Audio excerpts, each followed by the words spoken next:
Lab-based dynamic CT is new, and this is a huge step forward in the world of computer tomography.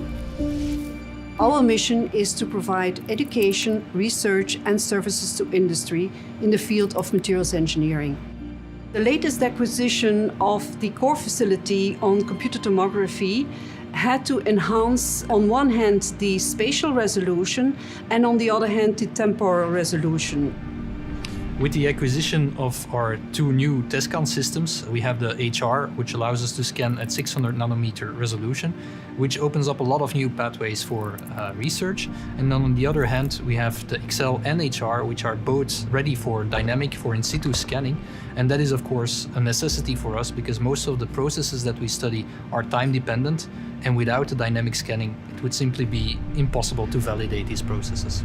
But what is really important with these new two systems that we have at hand and we bought from TESCAN is that we can now look at the changes. For instance, when a crack develops in a composite material, it is a very sudden aspect, but this sudden aspect of crack development we can grasp. We can also, while loading a cellular structure, look at the collapse of the cells. We could study, for instance, the cracking of masonry stones, which we compress like in a building, and then we will see how the cracks will develop and what leads to the final fracture of such a masonry structure.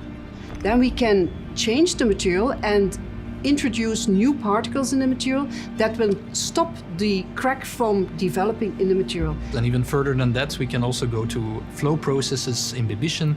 We can look at shrinkage and swelling of samples. We are looking at the inflation of biomedical tissues, for example. So we really have a lot of options in situ that we can do in our systems. And that's a huge advantage. That's how we change the world, looking for new materials that are much more damage tolerant, much tougher, and make a whole difference in new applications.